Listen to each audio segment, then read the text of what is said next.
Bonjour à tous, on est très heureux de pouvoir encore faire ce culte en vidéo et depuis l'église. On espère que vous allez passer un bon moment et on a très hâte de pouvoir tous vous retrouver.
quand j'ai vu tes pieds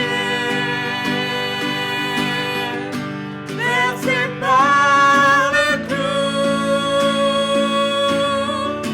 pour semer tout autour de toi des milliers d'âmes. Seigneur, en retour, reçois mon amour. Oh Seigneur, en retour, reçois mon amour. Quand j'ai vu tes yeux pleins de pleurs, de larmes, quand j'ai vu tes yeux au regard d'amour, pardonner tout autour de toi des milliers d'âmes. Seigneur, en retour, reçois mon amour. Seigneur, en retour, reçois mon amour. Et quand j'ai vu ton corps tout meurtri de coups, et quand j'ai vu ton corps vivant malgré tout, ressuscité pour toujours, des milliers d'âmes. Seigneur, en retour, reçois mon amour. Oui, Seigneur, en retour, reçois notre amour.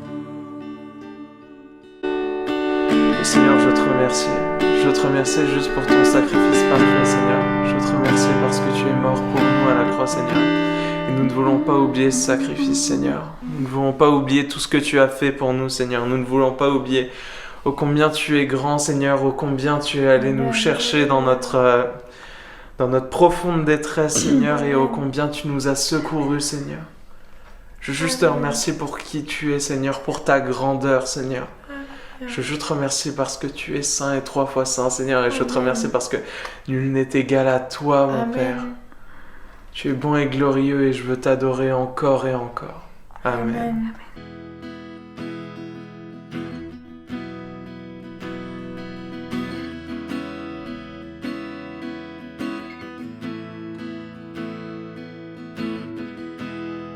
Si la lune me cache et le soleil me nage, Créateur des étoiles, mon secours est en toi. Si mes larmes ruissellent et que mon pas chancelle, Créateur de la terre, mon secours est en toi.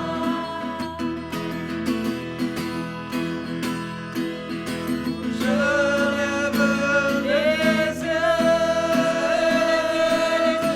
vers les hauts sommets. Toi seul est mon Dieu. Je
cette place a dépouillé le tombeau.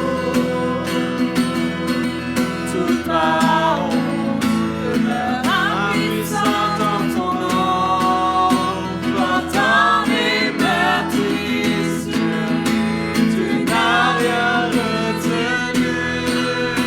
Ta victoire sur la mort me donne la vie à jamais. Donc, me voici, bras grands ouverts, j'ai besoin de toi. Tiens mon cœur à tout jamais au bon matador. Car quand j'étais brisé, par l'amour tu t'es donné. Le péché n'a plus d'emprise, que ta grâce me libère. Guéri, pardonné, toutes les chaînes sont tombées. Non, la main n'a plus d'emprise, car ta grâce me l'appelle. Ta grâce me libère. Ta grâce me libère. Ta grâce me libère.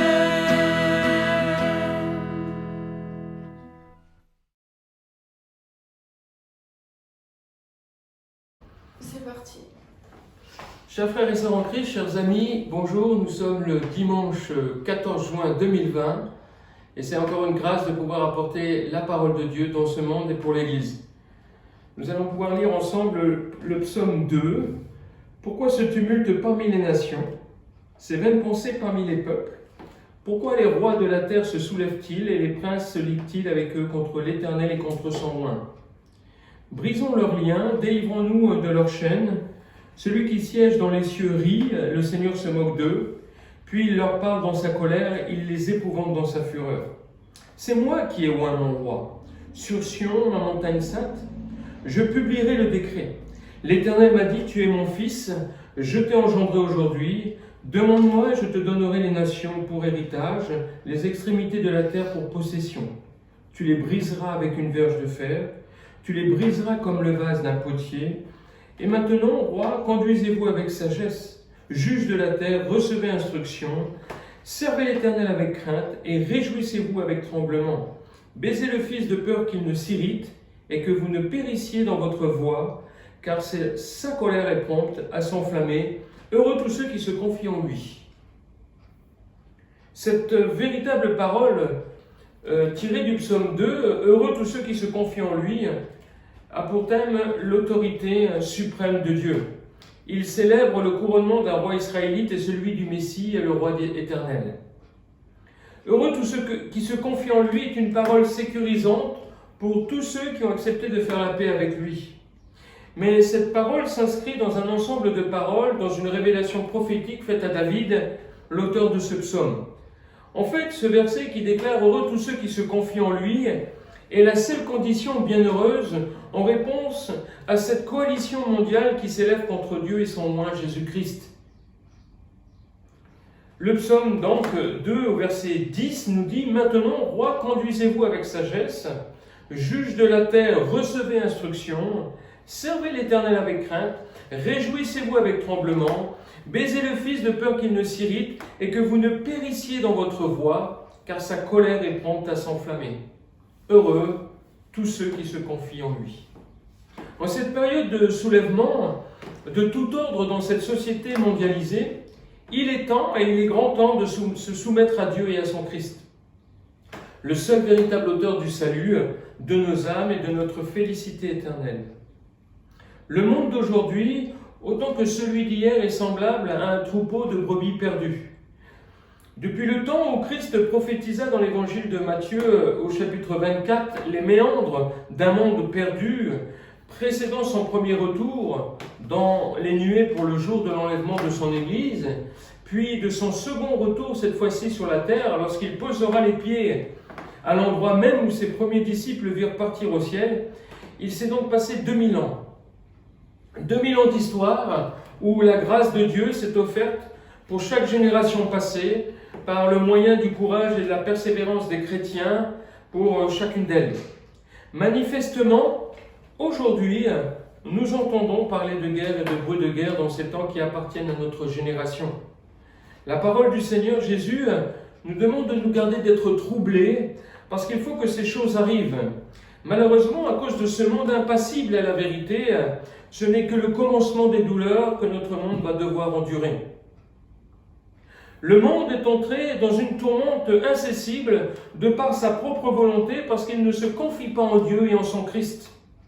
Le politiquement incorrect occulte le fait que tous ces troubles actuels sont les conséquences d'une déchristianisation de notre société.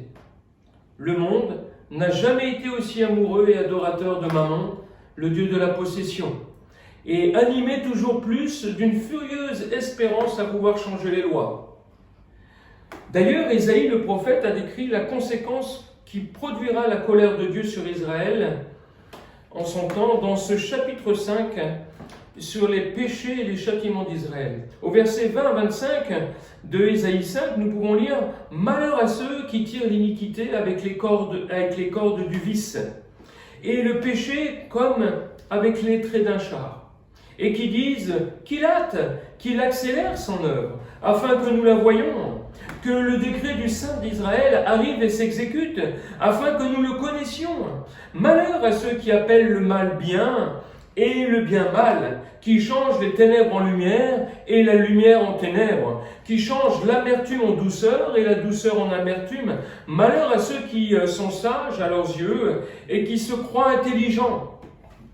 Malheur à ceux qui ont de la bravoure pour boire du vin et de la vaillance pour mêler des liqueurs fortes, qui justifient le coupable pour un présent et enlèvent aux innocents leurs droits. Et c'est pourquoi, comme une langue de feu dévore le chaume, et comme la flamme consume l'herbe sèche, ainsi leur racine sera comme de la pourriture, et la fleur se dissipera comme de la poussière, car ils ont dédaigné la loi de l'Éternel des armées, et ils ont méprisé la parole du Saint d'Israël.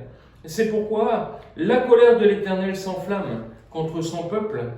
Il étend sa main sur lui, et il le frappe. Les montagnes s'ébranlent, et les cadavres sont comme des balayures au milieu des rues. Malgré tout cela, sa colère ne s'apaise point, et sa main est encore étendue. Voyez-vous, dans la lecture du psaume 2, il est aussi parlé de la colère du Fils envers ceux qui ne lui soumettent pas leur vie. Il est dit « Embrassez le Fils de peur qu'il ne s'irrite, et que vous ne périssiez dans votre voie, car sa colère est prompte à s'enflammer. » Les hommes pensent souvent qu'ils seront libres loin de Dieu. Pourtant, nous servons tous inévitablement quelqu'un ou quelque chose, qu'il s'agisse d'un dirigeant humain, d'une organisation ou de nos désirs personnels. Un poisson, par exemple, ne gagne pas sa liberté en sortant de l'eau, ni un arbre en quittant la terre. Nous ne devenons pas plus libres lorsque nous abandonnons le Seigneur. Le seul chemin sûr vers la liberté passe par une consécration totale au Dieu créateur. Il peut et il veut nous libérer pour que nous devenions les personnes qu'il veut nous voir être. Dieu ne se moque pas des nations, mais de leurs prétentions ridicules. C'est le rire d'un père qui entend son enfant de 3 ans se vanter de pouvoir le battre à la course ou à la lutte. De même que le père connaît les forces limitées de son enfant, il connaît les limites du pouvoir des nations. Lui, seul est omnipotent. Si nous avons à choisir entre la confiance en lui et la confiance en des hommes, faisons le bon choix. Créateur du monde, Dieu est tout-puissant, et dans le livre de Daniel, que vous pouvez lire au chapitre 2 et au verset 26 à 45, il est démontré qu'il connaissait les royaumes de la terre bien avant qu'ils n'existent. Dans ce psaume de David, il est évident que nous sommes appelés à capituler totalement devant le Fils et à nous soumettre à lui. Christ n'est pas seulement le roi choisi, il est aussi le roi légitime de notre cœur et de notre vie. Préparons-nous à sa venue en nous soumettant chaque jour à son autorité. Au vu de ce que produit le monde en propagande pernicieuse pour lui-même, étendant toujours plus à la grande majorité du monde ses moyens de diffusion artificieux, la patience de Dieu finira par céder la place à la colère. Comme le démontre le verset 11 du psaume 2. Servez l'Éternel avec crainte et réjouissez-vous avec tremblement. Embrassez le Fils de peur qu'il ne s'irrite et que vous ne périssiez dans votre voie, car sa colère est prompte à s'enflammer. C'est dans le livre de l'Apocalypse que nous pouvons visualiser cette colère du Fils, lorsque il est dit le 6e sceau du livre qui se trouve auprès de lui dans le royaume des cieux sera décacheté par lui-même, par le Seigneur lui-même. Il se produira alors, nous dit-on dans ce livre, l'ébranlement des cieux et plutôt le commandement de l'ébranlement des cieux et de la terre induisant l'épouvante parmi les hommes. Lisons ensemble ce petit passage d'Apocalypse 6 au verset 12 à 17. Je regardais quand il ouvrit le 6e sceau, et il y eut un grand tremblement de terre, le soleil devint noir, comme un sac de crin, la lune entière devint comme du sang, et les étoiles du ciel tombèrent sur la terre, comme lorsqu'un figuier, secoué par un vent violent, jette ses figues vertes. Le ciel se retira comme un livre qu'on roule, et toutes les montagnes et les îles furent remuées de leur place. Les rois de la terre, les grands, les chefs militaires, les riches, les puissants, tous les esclaves et tous les hommes libres se cachèrent dans les cavernes et dans les rochers des montagnes. Et il disait aux montagnes et aux rochers, tombez sur nous et cachez-nous devant la face de celui qui est assis sur le trône et devant la colère de l'agneau. Car le grand jour de sa colère est venu, et qui peut subsister? Malheureusement pour la terre, ce ne sera encore pas la fin, car il y aura un 7e sceau plus conséquent encore que les 6 premiers, que je vous invite à lire dans le livre de l'Apocalypse. Mais ce 6e sceau seulement nous montre que la colère de Dieu finira par frapper. Le grand jour de la colère de l'agneau arrivera inéluctablement pour 2 choses évidentes. Parce que c'est écrit et parce que les hommes refusent et refuseront de se repentir et de se convertir à Christ. Donc Apocalypse chapitre 9 au verset 20-21, il est encore écrit que les autres hommes qui ne furent pas tués par ces fléaux ne se repentirent pas des œuvres de leurs mains, de manière à ne point adorer les démons et les idoles d'or, d'argent, d'airain, de pierre et de bois, et qui ne peuvent ni voir, ni entendre, ni marcher, et ils ne se repentirent pas de leur meurtre, ni de leur enchantement, ni de leur impudicité, ni de leur vol. Donc nous pouvons craindre qu'il faudra attendre un certain paroxysme du jugement de Dieu pour que les gens reconnaissent enfin que ça vient de Dieu. Il faut que Dieu touche le soleil, il faut que Dieu touche la lune jusqu'à un point pour que les gens reconnaissent que c'est la colère de l'agneau et la seule issue qu'ils trouveront suite à leur non-repentance, c'est de pouvoir se cacher de lui. Pourtant, il est écrit, depuis le commencement de l'ère chrétienne, cette parole de Jésus, « Toutes choses m'ont été données par mon Père, et personne ne connaît le Fils si ce n'est le Père, personne non plus ne connaît le Père si ce n'est le Fils, et celui à qui le Fils veut le révéler. Venez à moi, vous tous qui êtes fatigués et chargés, et je vous donnerai du repos. Prenez mon joug sur vous, et recevez mes instructions, car je suis doux et humble de cœur, et vous trouverez le repos pour vos âmes, car mon joug est doux et mon fardeau léger. » Se confier en lui, c'est avant tout connaître le bonheur que le Fils nous ait révélé le Père et fait connaître la vérité, ainsi que le moyen de le connaître. Le monde a ses exigences qui sont à la fois lourdes à porter et lourdes de conséquences pour nos âmes. Le joug et le fardeau que le Seigneur nous donne à porter en lieu et place de celui du monde est aisé et léger à porter, et son cœur humble et doux fait comprendre qu'il ne nous dominera jamais, comme les hommes nous dominent. La communion avec Dieu transforme un labeur pénible et fastidieux en travail utile et spirituellement productif. Les défis, le travail, les difficultés de suivre Christ, les responsabilités, l'effort de rester fidèle à Dieu, tout cela peut nous faire plier, mais cela reste bon et facile comparé à la seule alternative qu'il y ait.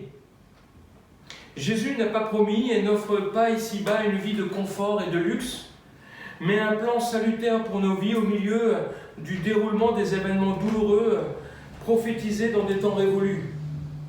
Matthieu 24, au chapitre 4 à 14, révèle ces événements majeurs et soulèvement planétaire. Je reprends. Matthieu, au chapitre 24, au verset 4 à 14, révèle ces événements majeurs et ces soulèvements planétaires et notre vie chrétienne dans un tel fracas. Aussi, il est écrit, mais celui qui persévérera jusqu'à la fin sera sauvé. Heureux tous ceux qui se confient en lui. Cette bonne nouvelle en Jésus-Christ sera prêchée dans le monde entier pour servir de témoignage à toutes les nations, alors seulement viendra la fin. Je vous laisse avec ce dernier verset de Matthieu 24-25. Voici, je vous l'ai annoncé d'avance. Dieu nous a annoncé les choses d'avance. Prenons garde à veiller et à prier. Que Dieu vous bénisse richement en Jésus-Christ. Amen.